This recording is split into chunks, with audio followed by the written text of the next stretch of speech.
राधे राधे। प्रभु कथा में आप सभी का स्वागत है। मैं हूं शिवांगी और आज हम सुनेंगे नोएडा के सेक्टर 16 में रहने वाली सुचि की और उसके विश्वास की कहानी।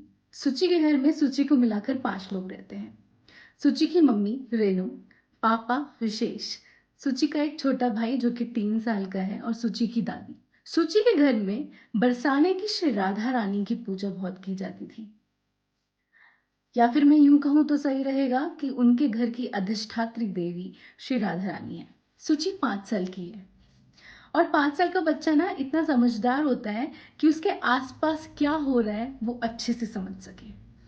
तो सुचि रोज अपनी दादी को देखती थी कि दादी रोज श्री राधा रानी को स्नान कराती हैं, श्रृंगार कराती हैं, उनके रोज वस्त्र चेंज करती हैं, रोज राधा कृपा कटाक्ष का पाठ करती हैं। तो सुचि के मन में आया कि दादी मुझे आप ये बात बताइए कि आप राधा रानी की पूजा रोज करती हैं, राधा रानी मेरी क्या लगती है? अब इतना पूछते ही दादी सुचि की तरफ देखकर मुस्कुराई और बोली, लाली मैं तो किशोरी जी को अपनी लाली, अपनी बेटी मानती हूँ। इस रिश्ते से ये तेरे बाप की बहन लगी और तेरी लगी बुआ। सुचि की आंखों में एकदम से चमक आ गई, मेरी बुआ लगी? अच्छा ठीक है, आज से मैं ना राधा रानी को राधा रानी नहीं बुआ ही कहूंगी। बहुत खुश रही सुचि और उस दिन से आज तक वो श्री राधा रानी को बुआ के नाम से ही संबोधित करती है।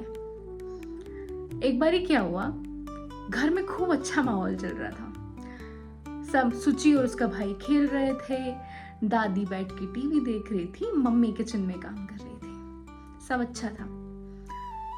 अचानक से सुचि के पापा आए और सोफे पे आकर बैठ गए। लोग बाग अपना काम कर रहे थे, किसी ने ज्यादा ध्यान नहीं दिया। जब घर में बाहर से आदमी आता है ना, तो घर की औरत सोचती है कि चलो इससे पानी के लिए पूछें, चाय के लिए पूछें। वही सुचि की माँ ने भी किया। रेनू ने विशेष से कहा, चाय बना लूं, पियोगे? विशेष न जाने कहाँ खोया हुआ था। विशेष यानी कि सुचि के पापा ने कोई जवाब नहीं दिया और वे ऐसे ही बैठे रहे। रेनू यानी कि सुचि की माँ ने सुचि की दादी की तरफ इशारा किया और कहा कि आप पूछिए। दादी ने विशेष को हिलाते हुए कहा, क्या हुआ लाला, क्या सोच रहा है? विशेष ने कहा, कुछ नहीं माँ, मेरी नौकरी चली गई है। इतना कहते ही विशेष बहुत उदास हो गया और उसने कहा कि पता नहीं आगे आने वाले 4 से 5 महीनों का कैसे इंतजाम होगा माँ, मेरे पास कोई भी सेविंग नहीं है। सुचि को इन सब से कोई मतलब नहीं था। सुचि जिसकी जिंदगी में सबसे ज्यादा इंपॉर्टेंट थी उसकी बुआ, उसकी राधा रानी। सुचि ने झट से जाते ही कहा कि पापा कोई बात नहीं, मेरे पास ना पिगी बैंक में बहुत सारे पैसे हैं और हम ना उन पैसों से बरसाने तो जा ही सकते हैं, हम बरसाना जाना नहीं छोड़ेंगे पापा। सब लोगों के चेहरे पे जो टेंशन थी ना, उस छोटी सी बच्ची की इतनी सी बात सुन के वो सब मुस्कुराने लगे और कहने लगे कि देखो हमारे ऐसे समय में भी ये सोच रही है कि इसकी पिगी बैंक में जो पैसे हैं उससे हमें थोड़ा सा सहारा मिल जाएगा, हम बरसाने जाने नहीं छोड़ेंगे। उसके पापा ने कहा, हाँ बेटा। से 6 महीने हो चुके थे पर सुचि के पिता की कोई जॉब नहीं लगी थी। लोगों ने पूछना भी बंद कर दिया था क्योंकि उसकी माँ और उसकी दादी बार बार पूछकर विशेष को उदास नहीं करना चाहती थी। पर ना घर में एक ऐसा सदस्य था जो कि इस बात से बहुत उदास रहता था पर किसी को बताता नहीं था। वो थी सुचि। सुचि चुपचाप मंदिर में जाती थी और राधा रानी की तस्वीर के सामने बैठ के कहती थी, बुआ मुझे आपकी बहुत याद आती है, बुआ मुझे प्लीज बरसाने बुला लो ना।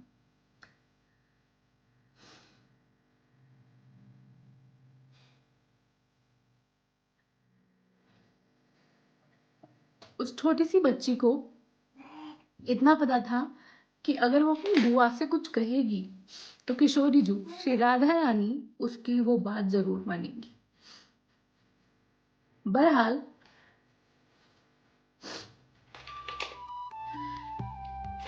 बहरहाल ऐसा करते करते भी कुछ हुआ नहीं खास,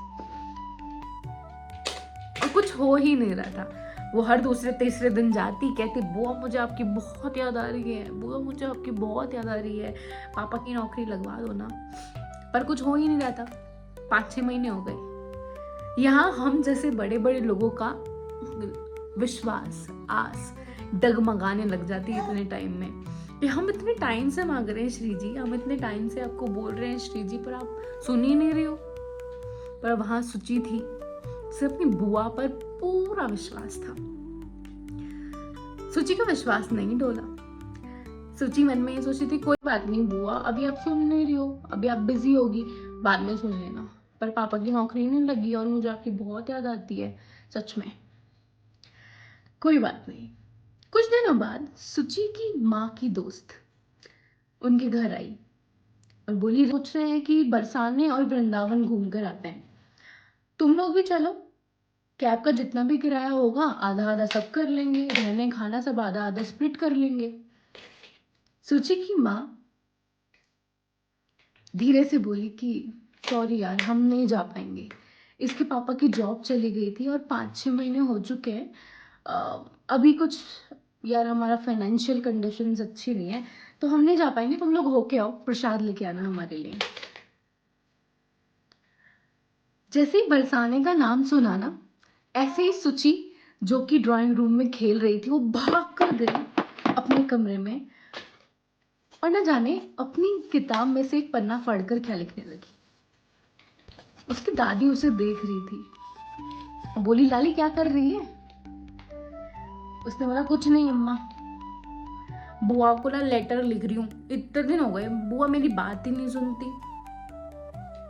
उसने ना एक लेटर लिखा और वो लेटर उसने अपनी आंटी को, यानी कि अपनी माँ की दोस्त जो कि उनके घर आई थी, उन्हें दे दिया और कहा कि आंटी इस लेटर को ना आप पंडित जी होते हैं ना मंदिर में, उन्हें दे देना और कह देना मेरी बुआ को सुना देंगे।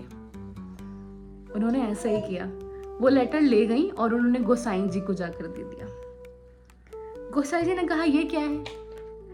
तो उन्होंने कहा कि मेरी दोस्त की बेटी है, वो राधा रानी को ना अपनी बुआ कहती है, उसका बड़ा मन था आने का, पर क्योंकि उनके घर में कोई पैसों की तंगी चल रही है इसलिए वो आ नहीं पाई, पर उसने ये लेटर दिया अपनी बुआ श्री राधा रानी के लिए। पंडित जी ने वो लेटर सबके सामने खोला और उसे पढ़ना शुरू किया। लेटर में लिखा था, बुआ आपको तो पता है ना पापा की जॉब चली गई है,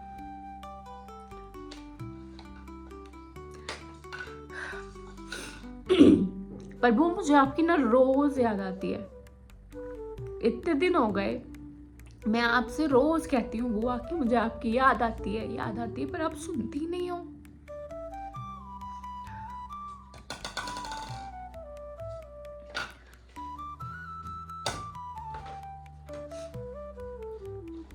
मुझे भी बरसाने आना है आपसे मिलने। आंटी आई है ना आपसे मिलने, उनको क्यों बुलाया, मुझे क्यों नहीं बुला रही हो? मुझे नहीं पता, कोई ना कोई आप अरेंजमेंट करो बुआ, मुझे आपसे मिलने आना है। पापा की नौकरी लगवाओ, हम अपने पैसों से आपसे मिलने आएंगे। इतना सुनते ही ना जितने भी लोग वहां पर खड़े हुए थे ना, सब रोने लग गए। सबकी आंखें नम थी, सबकी आंखों में आंसू थे। गोसाई जी ने वो लेटर श्री राधा रानी के श्री चरणों में रख दिया। 2 दिन हुए थे सिर्फ उस लेटर को श्री राधा रानी के श्री चरणों में पहुंचे हुए। 2 दिन बाद रोज की तरह 4-4:30 बजे का समय था, सब चाय पीने के लिए बैठे और सुची का भाई वहां पर खेल रहे थे। दादी, मम्मी और पापा चाय पी रहे थे। एकदम से सुची के पापा के फोन पे एक फोन आया। Hello, am I speaking to Vishesh? उन्होंने कहा यस आई एम विशेष। उन्होंने बोला कि आपने हमारे यहाँ पे ना 2 महीने पहले एप्लीकेशन डाली थी और वो फोन कॉल एक बड़ी MNC कंपनी से आया था, मल्टीनेशनल कंपनी से। जितना सुची के पापा पहले कमा रहे थे उससे दुगने पैसों का ऑफर, और उनको जॉब मिल गई। कितनी करुणामयी है श्री राधा रानी। पर बात सिर्फ इतनी सी नहीं है। वो फोन कॉल सुनते ही ना सब एकदम खुश हो गए। विशेष ने फोन काटते ही कहा, माँ मेरी जॉब लग गई। उन्होंने कहा है कि उन्हें अर्जेंट हायरिंग चाहिए, तो मुझे कल या परसों से ही ज्वाइन करना पड़ेगा। सब ना खुश थे बहुत। सुचि भागकर मंदिर में गई, श्री राधा रानी के श्री विग्रह को उठाया, गले से लगाया और बोली, थैंक यू बुआ, अब हम बरसाने आएंगे। मंदिर में से बाहर आई और सबसे बोलने लगी, आपको पता है ये मेरी बुआ ने किया है, पापा की जॉब लगवा दी ना।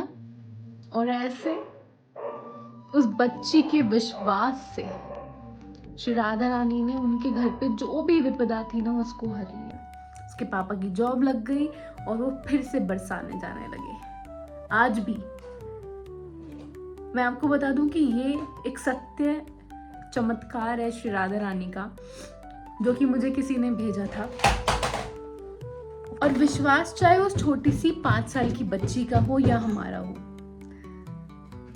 जब विश्वास अटूट होता है ना तो चमत्कार जरूर होता है। ये थी सुचि और उसकी बुआ श्री राधा रानी की कथा। आपसे मिलूंगी दोबारा एक और सच्ची कहानी के साथ। तब तक के लिए राधे राधे।